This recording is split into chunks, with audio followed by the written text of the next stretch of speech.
جمال مصطفی صلی اللہ علیہ وسلم میں جلال مصطفی میں حقیقت ہی حقیقت ہے، حقیقت کے سوا کیا ہے؟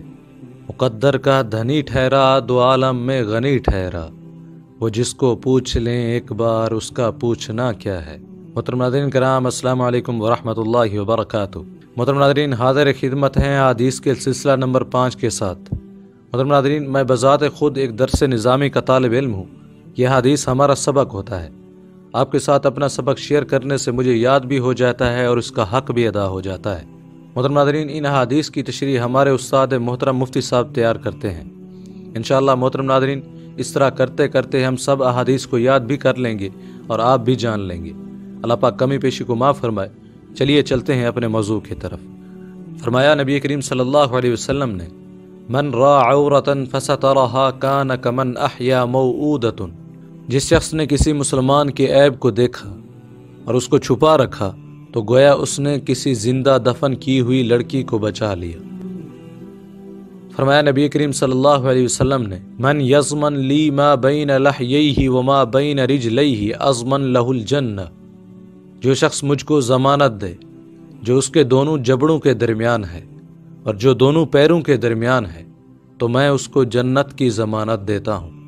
محترم ناظرین، حدیث کا مطلب یہ ہے کہ جو شخص زبان اور شرمگاہ کی ضمانت دے دے تو نبی کریم صلی اللہ علیہ وسلم نے اس کو جنت کی ضمانت دی ہے۔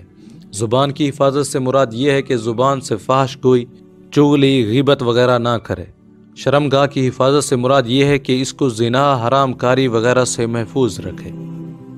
فرمایا، من احب للہ و ابغض للہ و اعطى للہ و منع للہ فقد استکمل الایمان، جس شخص نے اللہ ہی کے لیے کسی سے دوستی کی اور اللہ ہی کے لیے ناراضگی رکھی، کسی کو کچھ دیا تو اللہ ہی کے لیے دیا اور صرف اللہ ہی کے لیے دینے سے انکار کیا تو یقیناً اس نے اپنا ایمان مکمل کر لیا۔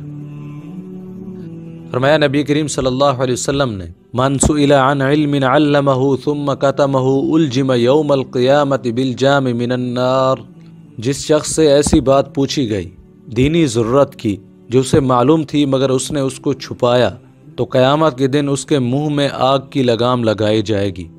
محترم ناظرین، اس حدیث مبارکہ میں علم کے چھپانے والے کے بارے میں وعید بیان کی جا رہی ہے کہ معلوم ہونے کے باوجود وسائل کو جواب نہیں دیتا یا صحیح جواب نہیں دیتا تو وہ حدیث بالا کی اس وعید میں داخل ہوگا۔ محترم ناظرین، کسی دانا نے اپنے دوست کو لکھا کہ علم کا چھپانا ہلاکت ہے مگر عمل کا چھپانا نجات ہے۔ فرمایا نبی کریم صلی اللہ علیہ وسلم نے، من کذب علی متعمدا فلیتبوأ مقعدہ من النار، جس شخص نے مجھ پر جان بوجھ کر غلط بات منسوب کی تو اسے چاہیے کہ وہ اپنا ٹھکانہ جہنم بنا لے۔ محترم ناظرین، یہ حدیث متواتر احادیث میں سے ہے۔ حدیث متواتر اس کو کہتے ہیں کہ ہر زمانے میں اس حدیث کی نقل کرنے والی اتنی بڑی جماعت ہو جس کو جھٹلایا نہ جا سکے۔ اس حدیث کو نقل کرنے والے صحابہ کی تعداد تقریباً 62 ہے اور ان میں 10 مبشرہ بھی داخل ہیں۔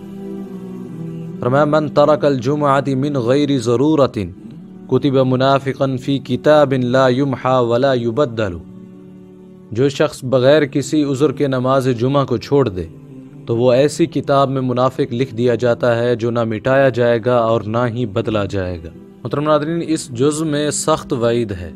محترم ناظرین، علماء فرماتے ہیں جو شخص جمعہ کی نماز چھوڑ دے بغیر عذر کے تو وہ منافق لکھ دیا جاتا ہے جو مٹایا نہیں جاتا۔ محترم ناظرین، یہ وعید ایک جمعہ کے چھوڑنے پر ہے مگر دوسری روایت کے مطابق 3 جمعہ چھوڑنے کے بعد اس وعید میں داخل ہوگا۔ کیا خوبصورت بات فرمائی۔ فرمایا نبی کریم صلی اللہ علیہ وسلم نے، من یرید اللہ بہ خیرا یفقہ فی الدین، جس شخص کے لیے اللہ تعالیٰ بھلائی کا ارادہ کرتا ہے اسے دین کی سمجھ عطا فرما دیتا ہے۔ محترم ناظرین، حضرت سفیان ثوری رحمہ اللہ کا یہ قول منقول ہے کہ وہ فرماتے ہیں، میں طالب علم سے افضل کوئی چیز نہیں جانتا۔ ایک اور حدیث میں ہے کہ خدا کو جب کسی بندے کی بھلائی منظور ہوتی ہے تو اس میں اللہ تعالیٰ 3 صفات پیدا کرتا ہے۔ اول یہ کہ دین الہی میں فہم پیدا کرتا ہے، دوسرا دنیا سے بیزاری پیدا کرتا ہے، تیسرا اس کو اپنے عیب دکھاتا ہے۔ فرمایا، من صنع الیہ معروف فقال لفاعلہ جزاک اللہ خیرا فقد ابلغ فی الثناء، جس شخص کے ساتھ اچھا سلوک کیا گیا پس اس کے کرنے والے کے حق میں جزاک اللہ خیرا کہہ دیا تو اس نے اس کی تعریف کی انتہا کر دی۔ فرمایا نبی کریم صلی اللہ علیہ وسلم نے، من احدث فی امرنا ھذا ما لیس منہ فہو رد، جس شخص نے ہمارے اس دین میں ایسی بات نکالی جو حقیقت میں دین میں نہیں ہے، وہ بات مردود ہے۔ محترم ناظرین، اللہ تعالیٰ قرآن پاک میں فرماتے ہیں، الیوم اکملت لکم دینکم واتممت علیکم نعمتی ورضیت لکم الاسلام دینا۔ آج کے دن تمہارے لیے تمہارے دین کو میں نے کامل کیا اور میں نے تم پر اپنی نعمت تمام کر دی۔ فرمایا من تشبہ بقوم فہو منہم، جس شخص نے جس قوم کی مشابہت اختیار کی اس کا شمار اسی میں ہوگا۔ محترم ناظرین، اس میں ہر قسم کی مشابہت داخل ہوگی، خواہ لباس کی ہو یا اخلاق کی، افعال یا کردار کی، رہائش کی ہو یا کھانے پینے کی، اٹھنے بیٹھنے کی یا پھر چلنے پھرنے کی، ان سب میں یہی حکم ہوگا۔ شریعت کی منشا یہ ہے کہ آدمی ہر کام میں صالح لوگوں کا دامن پکڑے تاکہ اس کا حشر بھی انہی لوگوں کے ساتھ ہو۔ محترم ناظرین، دعا کرتے ہیں کہ اللہ تعالیٰ ہمیں دین کی صحیح سمجھ عطا فرمائے اور اس پر عمل کرنے کی اور اس کو دوسروں تک پہنچانے کی توفیق عطا فرمائے۔ امید کرتے ہیں یہ ویڈیو آپ کے علم میں اضافے کا سبب بنی ہوگی۔ اگر یہ ویڈیو آپ کو اچھی لگی تو اسے لائک کریں اور شیئر بھی کر دیں۔ ملتے ہیں ایک نئی ویڈیو کے ساتھ، تب تک کے لیے اجازت دیں۔ السلام علیکم ورحمۃ اللہ وبرکاتہ۔